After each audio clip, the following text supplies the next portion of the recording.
What's going on, guys? Powerlifting Noob, episode 1, first week of the meet prep. Pretty excited. Everything felt good this week. A little bit extra volume than what I'm used to is definitely kind of kicked my ass, just because I'm not used to hitting each different rep. I've been training conjugate in the off season, so it's just kind of work up to your one rep, then hit your back down sets, and then whatever accessories you feel necessary. So it's not really the same amount of volume, obviously. So just something my body needs to get used to, but I think it's going to help me in the long run by the time meet day comes around. So this first week we worked with 65% on all three main lifts. So that worked out to a 275 squat, a 190 bench, and a 305 deadlift. Each main lift was 6 sets of 5. Some sets I hit 4, some sets I hit 6, but it was just something I wasn't keeping track of. I kind of forgot and then watched the clips back and realized that I either missed or hit the rep one too many. But nonetheless, I still got the work in. Everything felt good. The one thing I need to really work on with my squat here, as you can see, I kind of lost my balance and misgrooved, as whatever you want to call it. I have problems with my knees caving in, coming out of the hole, and that kind of bugs my patella tendon a little bit, but it's nothing too much to worry about. It's just something that bugs me, and after squat days, a little sensitive, but usually I just wrap some compression around it and hit it with a little bit of ice, and then try to keep everything loose. Well, not loose, but warmed up so it doesn't pull on it as much.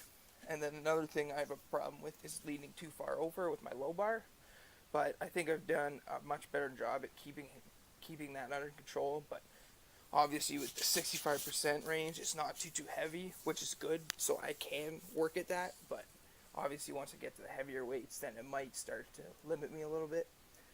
Like I said, everything went well.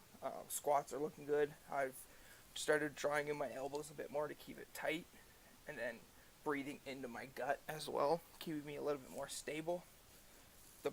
In my garage here, I have foam pads, whatever you want to call them, foam flooring under it, which I need to get rid of because it doesn't make it as sturdy as what a concrete floor would be. But it's just something I haven't got around to yet, but I can work with it for now. Next week, I'm working with 70%, just going to go up in 5s until I hit 80%, and then work 82, 85, 87, and then maybe 90 that last week, or I may just take a deload depending on what works. This is Wednesday, my bench day. Nothing too spectacular on this one, as my poverty bench struck, and it's just not impressive. 190 here. I'm trying to get a little bit better setup. I just need to get myself tighter and drive my shoulder blades more into the bench and puff my big gut out, and it should decrease the range of motion of my bench and maybe give me a little bit of an advantage, just because it's so bad that I need all the help I can get. People may say, why do you wrap your wrists at 190 pounds for bench? And that's just because I want to make everything more competition specific. I should be getting my singlet, belt, and knee sleeves in this week, so I should be able to dress the part for each training week after I get them, so that everything could be more competition specific, because you don't want to train like you wouldn't actually perform and then get to meet day and it not be anywhere the same. This is my last set here, set 6, 5 reps at 190, nothing too spectacular. This angle I found really helped because I can see that I'm actually tucking my elbows quite well, at least I think so, and I'm keeping the bar pretty well over my wrist, which is something that you want to try to work on. That's just tips from Mark Bell over at Super Training 06, who I watch pretty much every day, just because he's got a lot of good content, and he's also a near 600 pound bencher, so he's definitely got good tips, and he's got a lot of good content. So if you want to see something that's way better than this, head over to Super Training 06.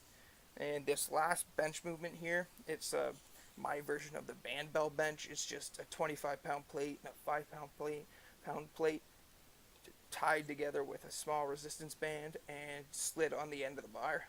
I find it really lights my chest up, and I can feel it a lot the day after, which is something I don't usually get with bench anymore, just because I don't do much volume with the conjugate system, as I said earlier. But it's a really good tool for keeping tight, because as you can see, some of the sets were not as tight as I should be. I'm almost touching like the middle of my gut, whereas you want to touch the same spot consistently, and it's just something that really works your stabilizers, and I think it's going to really help me in the bench in the long run. And it's just another exercise that I enjoy doing, and it's pretty fun nonetheless. I've tried with the regular bar and kettlebells, and I find I get an even better feeling, but I think it would be best if I actually get a band bell bar one day. I'm trying to get as much stuff as I can for this garage gym, because sometimes I just don't like going into the commercial gym just because there's too many people or you have to wait for stuff to be set up and all that. So I just like going out in the garage and doing my own thing, putting on my own music, and not having to worry about anything else. And the last day for this training week was deadlifts. Like I said earlier, 305 pounds, nothing too spectacular. Just trying to keep everything tight. You can see my foot kind of kick out there. Trying to go a little bit too ham and not keeping tight.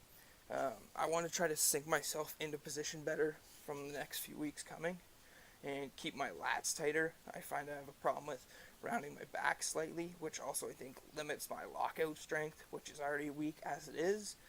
I usually fly up off the floor with any weight that I've attempted, but if I get to my knees and it just hits a wall there, so it's kind of hard to work with like that. So I'm just trying to work my lockout a little bit better, and then once I can get that up to where I need it, I should be being able to pull 500 pounds sooner than later, which I'm hoping happens meet day, but that's very optimistic. I'm not trying to set too unrealistic goals for my first meet, because I hope to be in this sport for a lot longer than just one meet, and I have more meets to look forward to over that. So coming to the end of this video, hope you guys stick around. Hoping to make 9 or 10 different episodes of this series to kind of help people coming into their first meet, because I'm completely new to the sport and I'm not really sure exactly what I'm supposed to do in terms of programming, meet day itself, nutrition, all that. I'm just trying to go with what I see online and on videos. Alright guys, see you in the next episode.